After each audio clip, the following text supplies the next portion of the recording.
It didn't happen, we didn't get the sheep.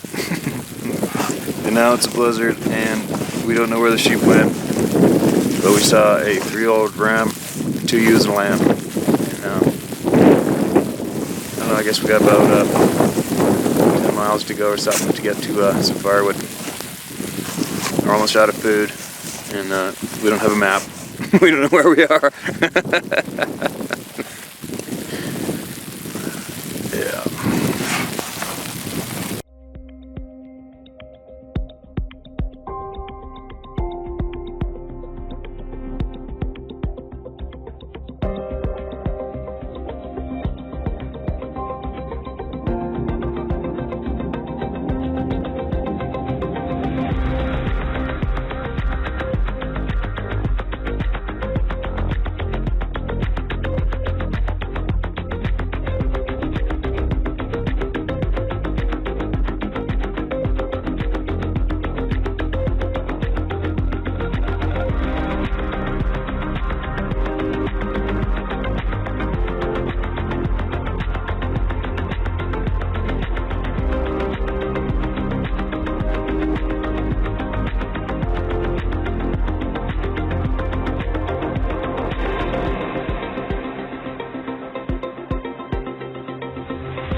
Too big. You're getting too rough. You're gonna take me down.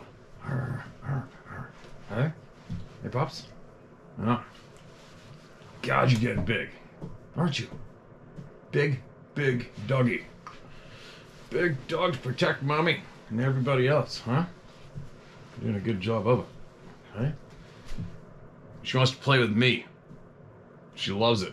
Like I full rough house with her like crazy.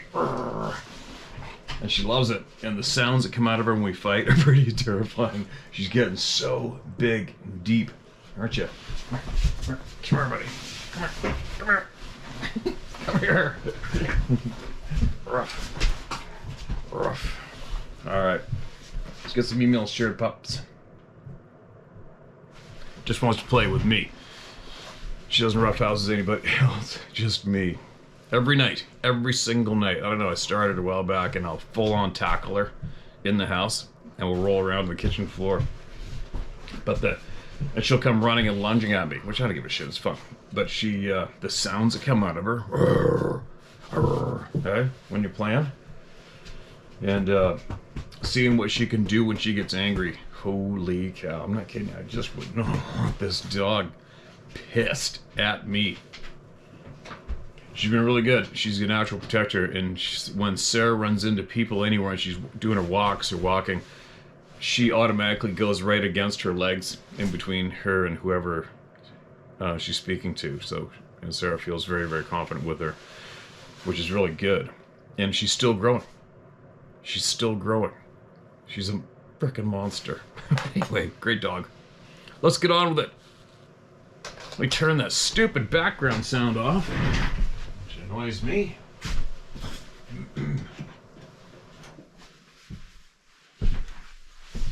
Now, what do we got going on? Quite a bit, as usual. Okay. We're gonna get right into sharing more voices, which means more knowledge. I gotta see what the dogs found to chew on first. There, what do you got? chewing on it? No, alright, you can have that. Only that. Lucky. I've got a whole bunch of my memory stuff piled up out on the deck out there, not up on the wall or anywhere safe, and as soon as I hear her chewing on something else, like, uh-oh. And coincidentally, she's chewing on a small deer antler that I found with skull still attached, which was the remnants of a wolf kill. Surprised she singled that out of anything out there she could have thought about chewing on.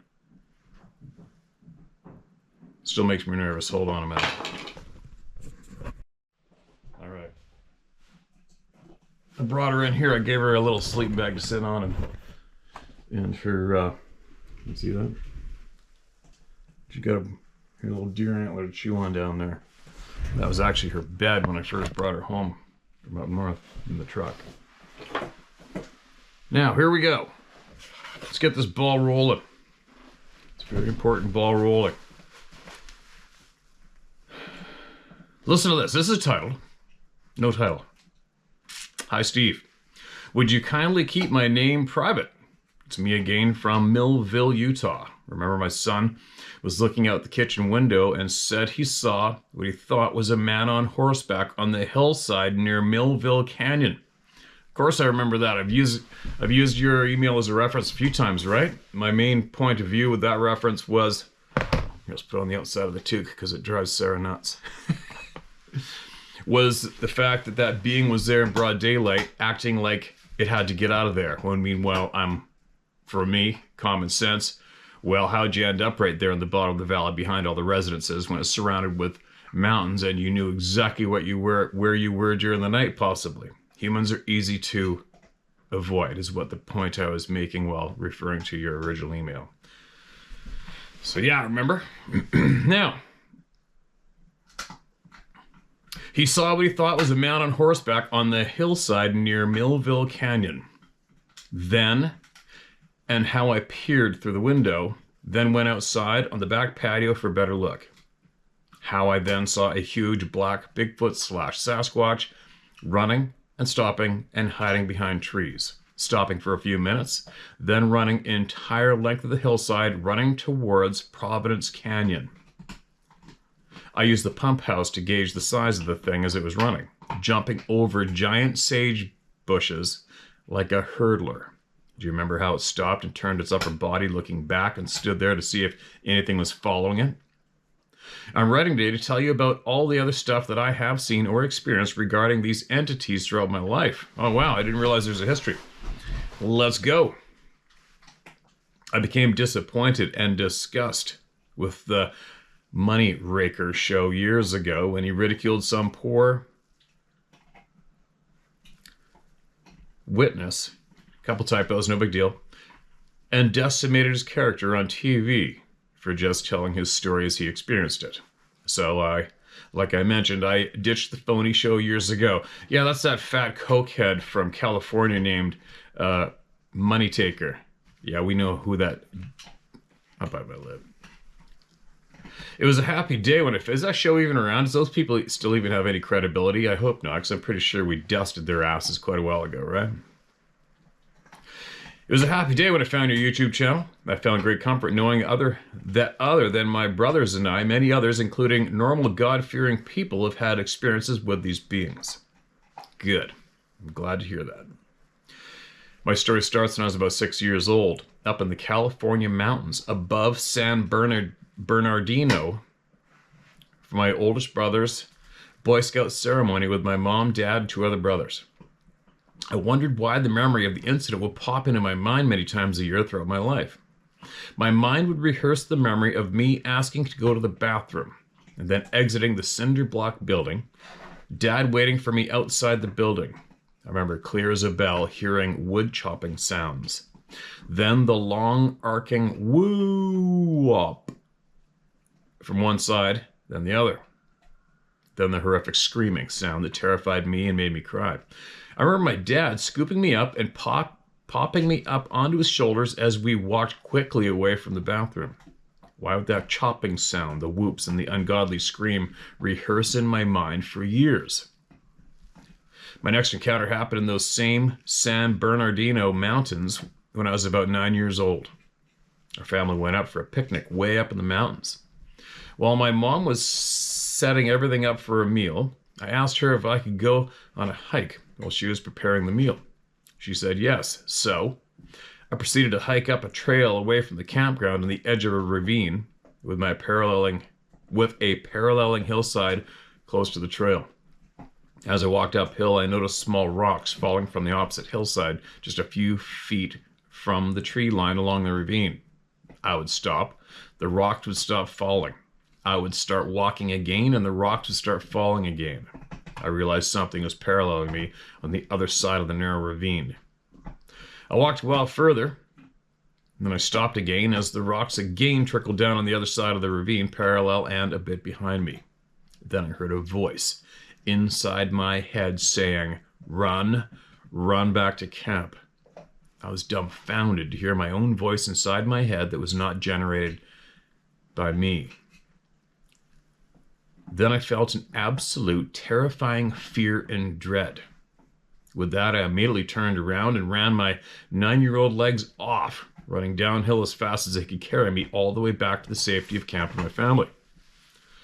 I never told my parents what happened. The unsettling incident ran like a deep loop in my head regularly, just like the first one did.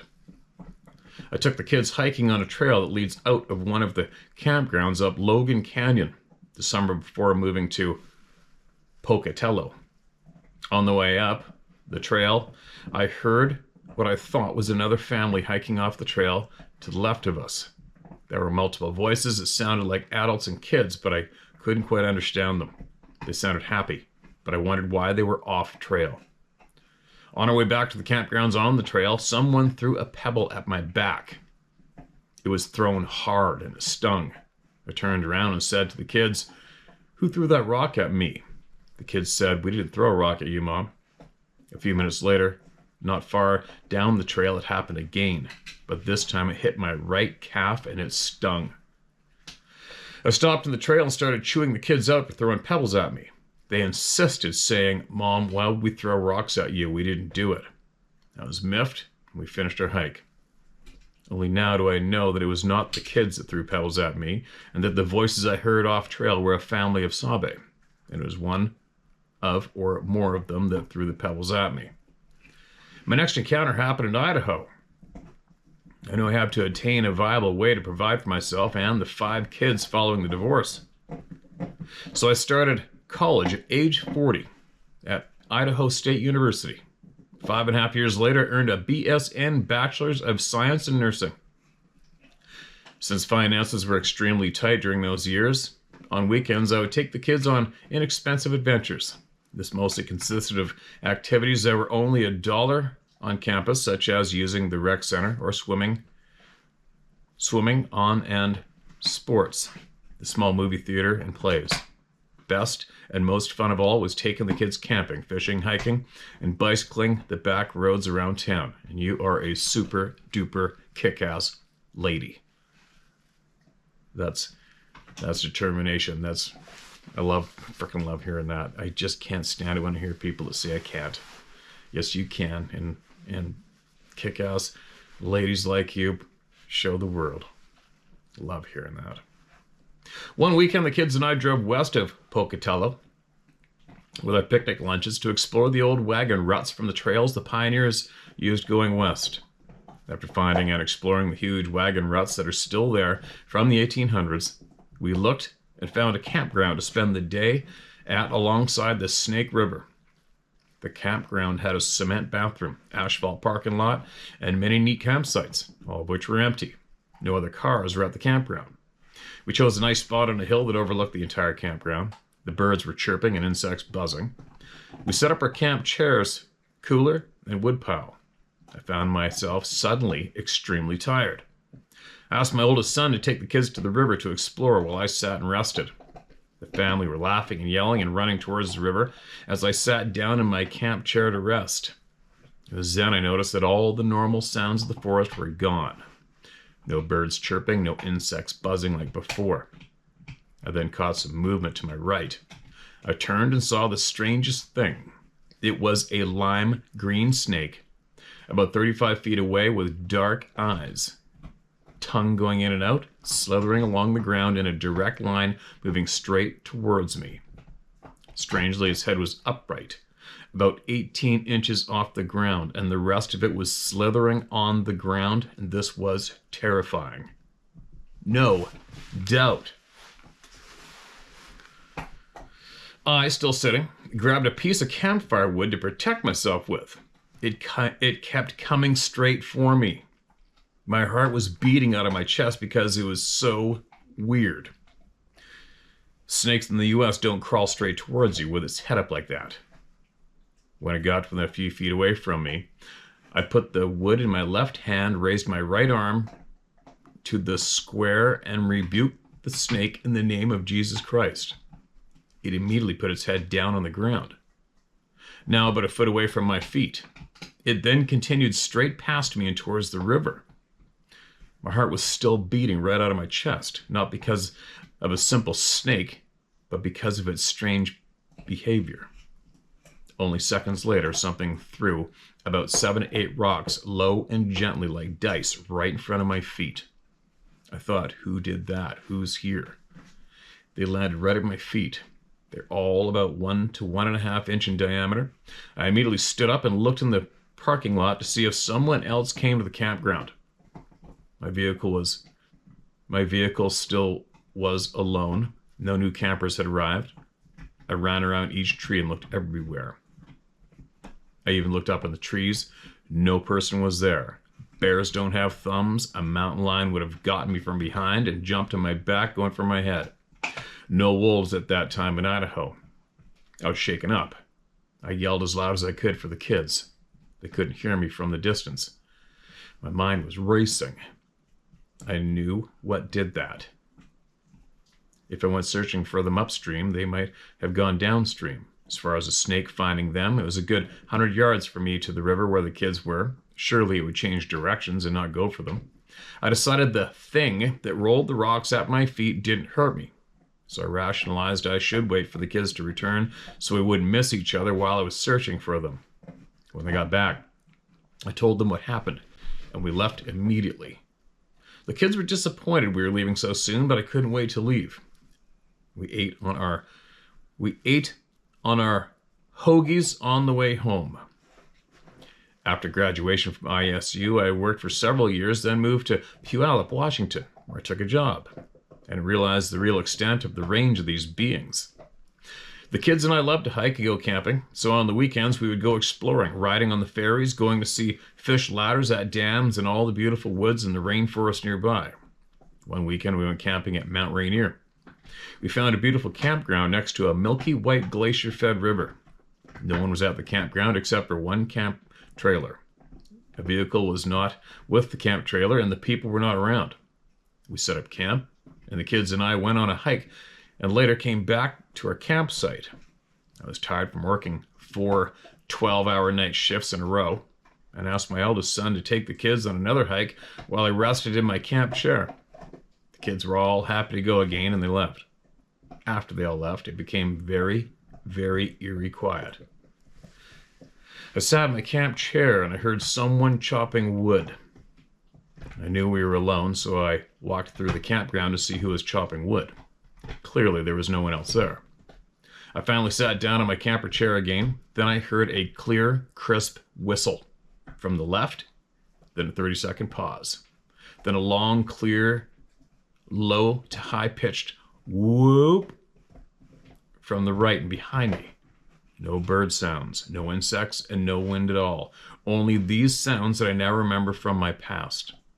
Next, something threw a bunch of 1 to 2 inch round rocks low to the ground like dice at my feet. They traveled from my right to my left, landing on the ground exactly in front of my feet. Just like before, like in Idaho at the Snake River. I thought, oh no, not again. I picked the rocks up, then dropped them immediately, thinking, if they held them, I shouldn't be holding them. Then to my right and behind me, in that creepy silence, I heard 2 distinct voices talking in a gibberish language, possibly some sort of Asian language.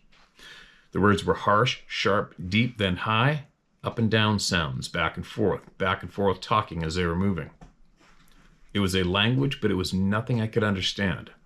It was as a person would talk, but distinct and louder. They walked from behind my right shoulder and they moved to the left. I listened, not seeing them yet, following with my eyes. For some strange reason, I wasn't terrified. I should have been terrified, but I was not. It was then that I saw two of them.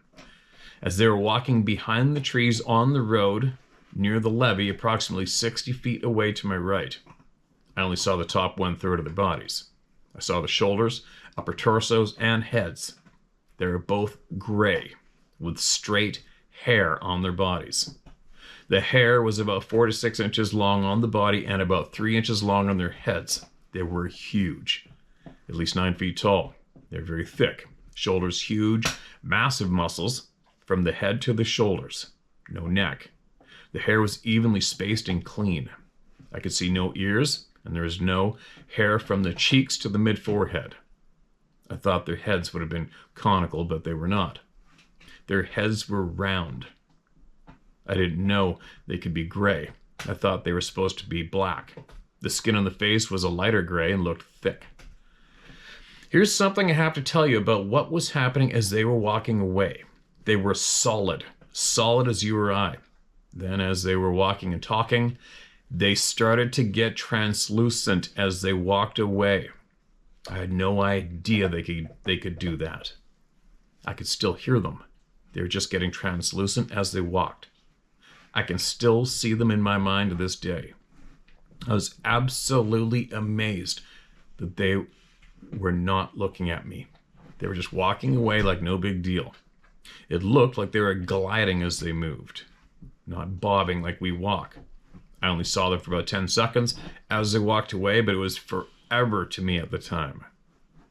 After I could not see them, I still heard their voices and conversation until it faded as they got further and further away, and then finally, I heard them no more. The kids, how was I to find them? I thought, which way did they go on the trail, upriver or downriver? If I went upriver to look for them, they might have gone downriver and they might get back to camp and find me gone. I decided to wait there. This time I was not going to get run off by them, so I decided to stay and continue camping. The kids came back happy and tired, and I didn't see any creepy green snakes that day. I told the kids about what occurred, and they didn't seem too bothered. They didn't see them. They didn't hear them. They were off hiking across the river at the gloriously beautiful, lush Mount Rainier. So we made dinner, had a campfire, and slept in our tent. I had vivid dreams about giant cattle outside the tent that night, but otherwise no further incidents that trip. Why the rocks like dice at my feet? Were they the same ones from Idaho? Heck no, not at my house. Did they follow me? More than 20 some odd years later, the kids all have families of their own. Good work. Good work. That's all on you. Good work. I retired from career and built my long-awaited retirement home situated on the south end of Millville, a small farming community in northern Utah. My oldest son, who was staying over one night, and he reported that something slapped the outside of the house right above his head. It was while he was sleeping in the front bedroom. It slapped so hard, it shook the house and woke him up. I also heard something slap the house and felt the jolt that woke us both up. On July 12, 21, I was watering my zinnias near my front porch. They get blasted by the sun every afternoon/evening because my home faces the west. I water them every night. Someday, I'll put in a drip irrigation so I won't have to do this. For now, I always water the zinnias, then turn around, face the west to water the one dry spot in the front lawn. It's about 8:30 in the evening, and the sun just dipped behind the Wellsville mountain range to the west. I noticed it was totally quiet, unusually quiet. No kids laughing, no dogs barking, no insects buzzing, no wind, and an eerie feeling. And all of a sudden, I caught some movement to my left. Out of the corner of my eye, I heard a violent rustling of leaves. I turned toward the sound and saw the 4 willow trees in the empty lot next to the cornfield across the way. All the trees were still except the middle section of the middle tree. I looked at all the trees around the homes nearby. They were still. Why should they be moving? There's no wind at all. The middle branch was violently bouncing up and down, causing the great movement of the leaves on one branch only. The branch is moving up so violently that it began to split downward right before my eyes. It split more and more each time the branch dipped. It finally split off the tree entirely.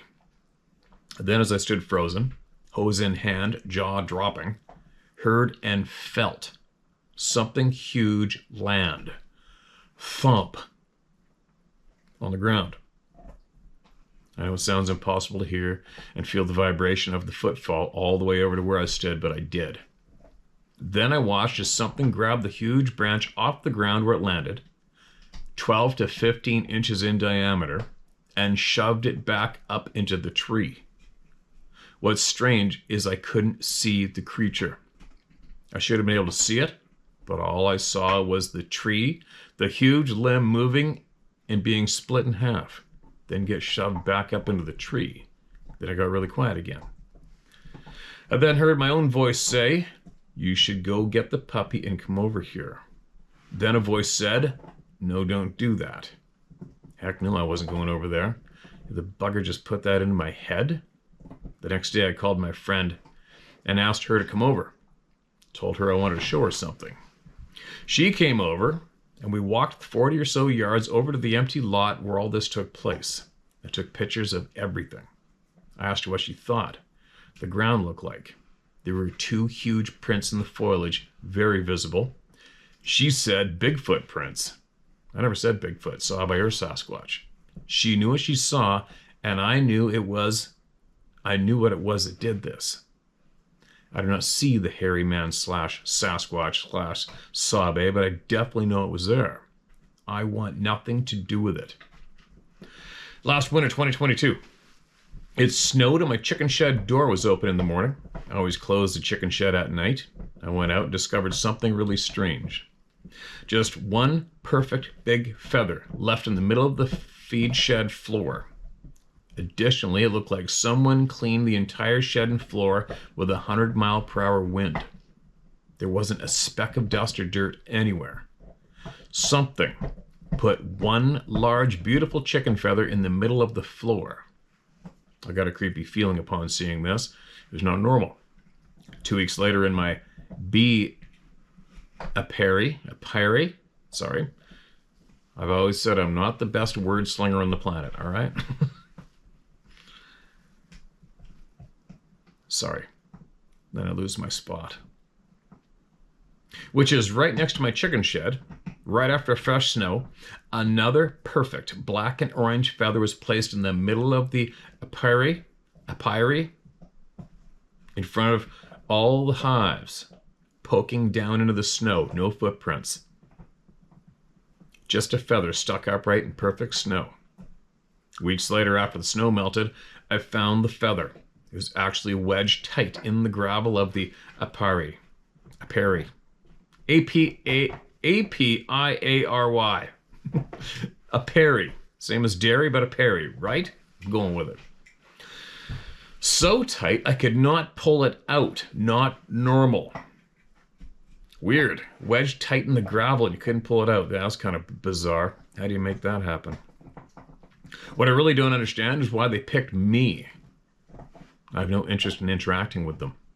I have multiple Ring devices in the window facing outside all around my home now. They are cameras that record everything and connects to your iPhone. I'm hoping that will keep the buggers away from my home, my family, and animals. I know this has been a long email to read, but hopefully it will help someone who has had their own weird experiences. For instance, I thought I was kind of crazy for seeing the 2 big Sasquatch go translucent as they jabbered and walked away. I felt sheepish to explain that they had gray hair with gray skin. I had no previous knowledge that other people saw gray ones until I heard you read about other gray ones. I think that those dreams I had of seeing huge cattle around the tent at Mount Rainier was, in reality, them lurking around the tent that night, and that my mind couldn't accept that maybe I shouldn't have had stayed there and put the kids in possible danger. I still cannot understand why they threw rocks at my feet on 2 separate occasions in 2 different states. Both times when I was overly tired, once from studying long hours and another from working long hours on the night shift. Both times the kids were exploring near moving water. Both times we were not armed. What the heck is going on? Why do they follow me and my kids around? I want nothing to do with them. Now they are where I live in northern Utah. Are the buggers just everywhere? I was told that Navajo people say in the latter days before tribulation, we will see more sightings of this hairy man. I'm hoping my ring devices in the windows pointing in each direction facing out will keep them at bay. In the meantime, thanks, Steve, for reading my experiences on your YouTube channel. I hope someone else will have some sort of relief from hearing my experiences. I'll guarantee you they will. 110%. We absolutely appreciate you big time. And we also give you huge praise for the job you did as a single mom of 5 kids. It's awesome. Awesome. Man, you hear about people who make up excuses when they only have themselves to take care of. Why they can't. Or the shitty luck. You use a superwoman like yourself for an example for the world to see. Anyway, I'll stop babbling on that part. Now, the pebbles being rolled at you like dice. I don't know. Right away, for my thoughts on that, as I was reading, excuse me, you mentioned these beings walking away like you weren't even there. So, how do we know it's them that are rolling the pebbles at your feet? How do we know it's not somebody or something else that rolls the pebbles at your feet for whatever reason it is? Is it, I'm just saying, you never know. I don't know. Maybe it's somebody or something else that does it, right? To get your attention and put you on high alert. Maybe, possibly, I don't know. As far as the color variation goes, yep, we've got charcoal, we've got gray, black, beige, tan, white, red, mottled streaks of brown, black, and charcoal. Right? Pretty well basically the same color variations that we have. Right? The same as we have in our hair color, for sure. And by the sounds of it, our skin color as well. Well, actually, I don't know if too many humans have actual gray skin, though, do we? Not that I know of. What else? Mount Rainier. If anybody's interested, all you gotta do is Google up how many people have gone missing in Mount Rainier. Ever. Do it. I was aware of that well before. Well, not well before. But I was aware of that fact a long time ago. How many people have gone missing on that frickin' mountain. What's up with that? Right? What's up with that? Going translucent. That's a pattern that I've accepted as fact myself.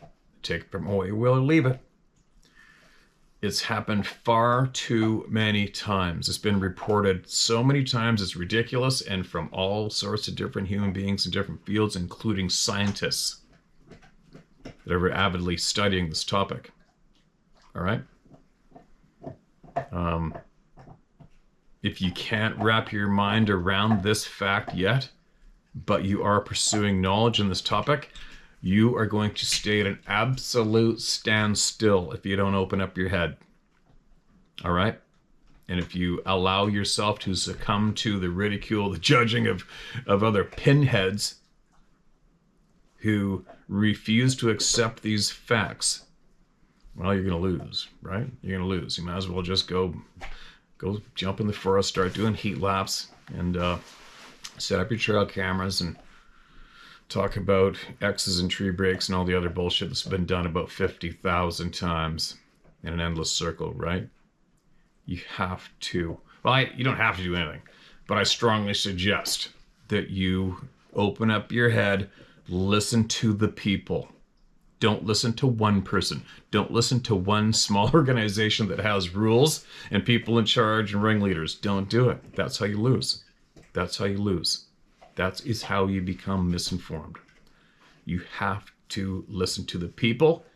if you want to learn. If you honestly, truly want to learn, you listen to the people and you watch the people. That's what I do. I've been doing that for a long, long time, probably since I was a child. I realized at an early age what not to do with your life. Thank God. And I also watch people fail. I watch people excel in different categories, in different topics. I watch people repeat. I watch people fail. I watch people doing the same thing. And I try to make sure that I do not mimic anyone. I don't mimic people in any way. I don't think I do. That's how you lose. I hate it when people mimic each other. It's like I mentioned earlier, the young ladies online right now, they're starting to flash their vaginas in a stupid video on social media videos. What's it called? Instagram, YouTube, whatever. It's like, what are you doing? Seriously, you idiots? The most blatant example of mindless, walking dead intelligence. Monkey see, monkey do, no matter what the monkey's doing. It's just brutal. Sorry I got off track there. I can't mimic people. I just can't in any way. And anyway, I'm getting off track. My message is, don't mimic people. Don't copy people. Watch what people have done for years. Watch the outcome of what they've done and don't duplicate it, right? Like when this comes to this topic, I know I've talked about this before in the past, it's going to sound like a broken record. How many times do you need to watch somebody? You know what? I know these other people as a whole group and a whole organization. They put trail cameras everywhere, but I'm going to put the trail cameras differently. I'm going to do it way better. Said how many people now? Get your head out of your ass. Seriously? Come on. You know what I mean? It just frustrates me. It frustrates me to watch people mimic and duplicate people's failures and duplicating people's dead stop of do not pass go and staying there, doing that stupid donut, that heat lap, that broken record of actions, right? I know I'm babbling, but it's just a frustrating topic for me. And I'd like to refer to our pilot, American Forces pilot, who so generously emailed me everything about him. I know everything about this guy, but made me assure him I would keep his personal private details private. And he showed us without a doubt that these beings see infrared light, to the point he felt guilty later on, thinking about the damage they must have done to that being because of the high power of their IR beam that they have from that plane. Right? He said they were absolutely amazed that this thing was just shielding its eyes like, oh man, holy shit, from IR light. Right? What more do you need? What more do you need if you're one of these avid trail camera planters for gonna get me a Bigfoot on the trail camera? All those other 50,000 people did it the wrong way. I'm gonna do it right. No, you're not. It's not gonna do shit.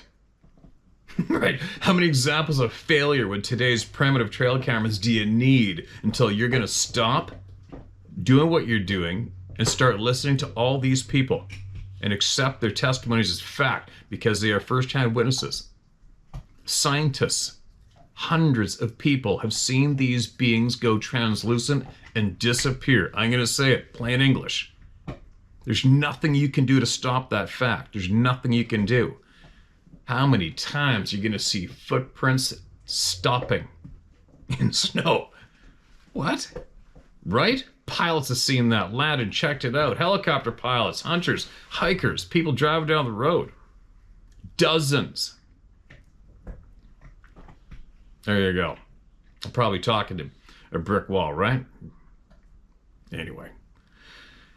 There's people like this awesome, kick-ass lady who just emailed us truth. There's people like her that are going to advance our knowledge base rapidly.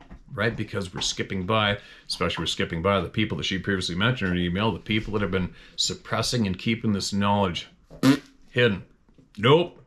They didn't do that. They're just swinging from branches and eating bananas and rotting like monkeys and migrating, chasing food sources. Holy shit. Anyway, listen to me go. Let's get back on track. Once again, I absolutely appreciate this fine lady for sharing her truth with us. It's going to help a lot of people. A lot of people are going to come forward. Without a doubt. All right, what do we got? Next, Camaro and a story. Different title. Steve, I much enjoy your channel and the stories. I noticed a Camaro in the background. Thought 67 or 69. Later you mentioned 68. Attaches a photo of my brother-in-law's 68 Z28 Rally Sport, Super Sport Rally Sport, Hurst shifter, posi traction, and he had it when he married my sister. I backed into it when I was 14 and broke the grill and bent the hood latch panel. Ooh. Thought you might enjoy the photo as I gave him a copy for his 50th anniversary, and he was pleased. As for Bigfoot, I have no specific personal experience, but my son recently moved to Kent, Washington. Okay, hold on a minute before we get off topic. There's the car. So have a look at this. Same color as mine. There you go, you car buffs. It's a pretty straight, slick-looking car right there, isn't it? Now, where was I? Sorry.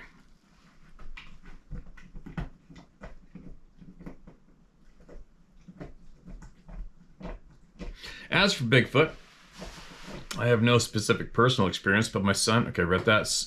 I visited Christmas before last, and he took us to Leavenworth in the mountains. We stopped at the Snoqualmie hydroelectric power plant, and I marveled at the view of the river just below the generator. A couple of months later, I saw a video of it. A couple months later, I saw a video of a large hairy man exactly where I had viewed the river below the waterfall of the plant. This summer I visited again and toured Mount Rainier and Yakima Canyon. After I came home, I purchased a car, and when signing the paperwork, the finance guy had recently moved to Tennessee from Spokane. I jokingly asked if he had any Bigfoot experience. He laughed and said not exactly, but relayed a story from his early teen years. His father took a Christian group of boys camping deep into the Snoqualmie Pass off I-90, several miles up a Forest Service road. As normal, they sat around the fire late and told every scary story they could remember. Before going to bed, his dad took a group photo with his 35mm camera. All went to bed and slept well, and the trip was a joy. His dad had the film developed a few weeks later. He relayed that to this day, he gets goosebumps when he thinks about the photo. In the background of the group, just in the darkness of the thick woods, there were 7 sets of eyes glaring in the photo flash. Some are taller, some are shorter, some in the middle. He still shudders to think what they might have been, and gets goosebumps even after 50 years. Well, if that's the effect that had on him, I'm pretty sure he knows what it was. Finally, I grew up in the western North Carolina mountains. At about 13, my younger brother and a few friends built a rough locust log cabin in the middle of the woods that we played in every day. We did not play there at night because Dad told us it was always a bit weird there at night. They did not venture there at night. And he did not venture there at night. World War II Patton's 3rd Army veteran. We finished the cabin, spent our first night there and last. At about 9 p.m., we heard what we thought was other friends coming to camp also. There were some whistles and giggles and other noises, and we thought that, if not our friends, it was an owl or something. Friends did not show up, and noises surrounded the cabin all night long. We actually moved the fire directly to the door for safety as we had no weapons. Alas, the cabin was torn down and moved to an adjacent field a couple hundred yards away starting the next day. We had never heard of Bigfoot in 1970, but had heard many strange and scary stories about the mountains. Thanks for listening and sharing all the information. Stay safe, and our prayers are for you and your family to stay healthy and safe. God blessings, Rodney. There you go. More members. Now, obviously, the crowd's going to be going crazy right now, saying, "Where's the photo of the eyes?" And possibly more inquisitive, is going to be, "You saw a video of a hairy man in that canyon by the dam." Endo statement. Where is the video? Where did you see the video? Who took the video? What's the deal? Right? I mean, me? Whatever. It's another video, but I can guarantee you there's going to be tens of thousands of other people watching this video, and they're going to be going, "Come on, dude, where's the video? Give us some more on that topic." So maybe somebody's familiar with that video as well. Throw it down in the comment section below or put a link to it or something. I don't know. Right? Because I do know all of you. And all of you are going to be going, "Come on, dude, what are you doing? Show us the video." Right? Now, I don't even know how... You know what? You know a funny thing? I never time myself here, ever. I've never set a time to start and finish, and it's always around an hour. Isn't that funny? It's like my internal clock knows when to stop and carry on. I haven't a clue how long we've been sitting here. It must be for a little while now. This one's titled Dogman ? What's up, brother? Diving right in. I've been homeless from March to August of this year, 2023. That's unfortunate. Unfortunately, that's a common story with a shit pile of people around North America right now. And the world, but North America it's bizarre how it's ramping up, homelessness. I was living under a local bridge in town, never thought anything. One more time. I was living under a local bridge in town and never had anything but some teenagers, a couple coffee shop workers, and a very persistent raccoon bother me. One early morning in August, I felt a horrible feeling to just leave my tent under the bridge and go lock myself in the local restroom. It was a deadbolt lock to secure yourself while using the restroom. I went there and locked the door, to only have someone or something grab and move the bathroom handle around 2:30 a.m. Just as I thought it left, it howled like a wolf. Excuse me. I live in York, Nebraska, and this was right in town by a Casey's convenience store. I don't think it was a crackhead because our local police go up and down that main road right by this restroom about every couple minutes. I also used to live homeless out at Recharge Lake in York, Nebraska, and always had boulders thrown into the lake at about 2 a.m. There are walking trails all around that lake, and I would go walk daily. And one day in our four-way intersection in the trail, there was a deer leg right in the middle of the four-way. I just walked by about 5 minutes before, and no one was out there.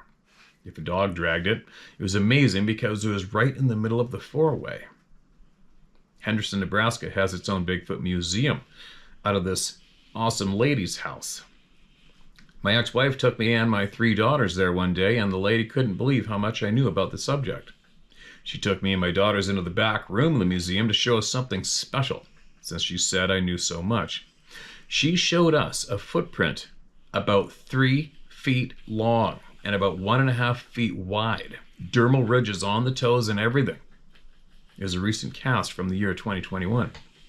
Giants are real, and the truth is coming out. We're about to see everything that we thought was fantasy come to fruition. Only fear the Most High Father.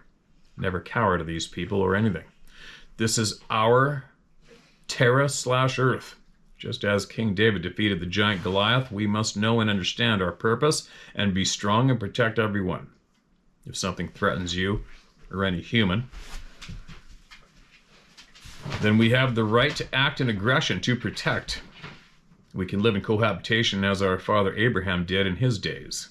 Look into all the apocryphal books like Enoch, Joshua, Jubilees, and Maccabees. All these texts used to be in our scriptures, but was taken out from the Catholic Church.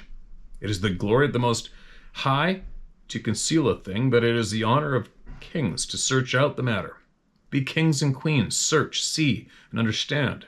We have dominion here. and never give up our rights as people created in the image of the Most High Father. Shalom, and always keep moving forward. Positive words of encouragement. Appreciate that. Dogman thing and howling. I haven't a clue, man. I haven't a clue. The homeless thing, and I was thinking about the homeless thing the other day. There's some towns in British Columbia, cities in British Columbia, and the homelessness is right off the frickin' chart. Like, it's crazy. And what's really weird is how many people in society look at homeless people living in tents and go, get them out of here. Really? Isn't that bizarre? That so many of us cast fellow humans aside when they're having a tough go. Like real tough, like rock bottom go. There's a lot of caring people out there. There's a lot of us who go out of their way and help people for sure. But it's just so weird how that attitude is towards homeless people. You know, many of our cities here in British Columbia, all of a sudden the mayor of whoever that douche is, or whatever city it is in BC, will get all the police to go bulldoze over a homeless community and stomp out what they had left. Right? And think they're just going to go disappear like a bunch of ants when you take the nest away. It's really sad, pathetic to watch, isn't it? But you got to wonder, the recipe that's creating this homelessness, what is it? Right? Something's very, very wrong with our recipe in society today. We've all known it for quite some time, right? It's a bad recipe. It's gone awry. And the results are many, many homeless people. Now, on the missing people thing, I wonder how many homeless people go missing and are easily not accounted for. And if you really want to go conspiracy or deep dark rabbit hole, is creating homeless people doing something else a favor? Right? You never know. It's just a weird odd thought. Because I have a strong feeling that if you disappear, if you are homeless and you disappear after you become homeless, how is that recorded? Is it recorded in any way? Is that a smooth, easy way to make humans disappear? Is that by creating homelessness in large amounts? Possibility. Could be the beginning of a creepy sci-fi movie, right? But you never know. You never know. Why is this going on? It's funny watching Sarah today receiving photographs from a family in Myanmar. Young girl, we befriended and we helped out her and her family. To see the absolute minimum people can get by with is crazy these days, you know? Pretty tough here in North America with these climates. Anyway, it's a whole other topic. Now, I'm going to get moving. Got lots to do. I'm not caught up yet. We're going to, all of the what typically would be considered the tougher cuts of meat from that big buck I just harvested, we're going to can it. And I got a few recipes for that. I'm going to help Sarah do that right now and get back to doing what I got to do. And I also have a special, what do I call this? What are these, episodes? I guess these are called episodes, right? Well, I have an episode coming up that's going to be a little different. And it's going to be quite special. And it's going to be very, very knowledge sharing. And I'll give you more details later, but there's a heads up. There's something's coming our way we haven't done before. And it's going to be a big eye opener. All right? There you go. I'm done babbling. Haven't seen the blue sky since I've been home. Still foggy, that soul-piercing cold that accompanies this cold, frozen air that sinks to the bottom of the valley where we are and holds that moist coldness. It's not leaving. So, share my story at howtohunt.com. All of you kind people who replied to my request for help in the tech end. Again, I'm going to get back to every single one of you. It's also on priority, but I have to get all of you to my techie first, and then I have to wait for her reply, so it's going to be a couple days, possibly. All right, you guys? What else? I believe Sarah has some other sale going on, or whatever she's got going on. at her How to Hunt store. It's all her. It's all her. And she's got something going on there still.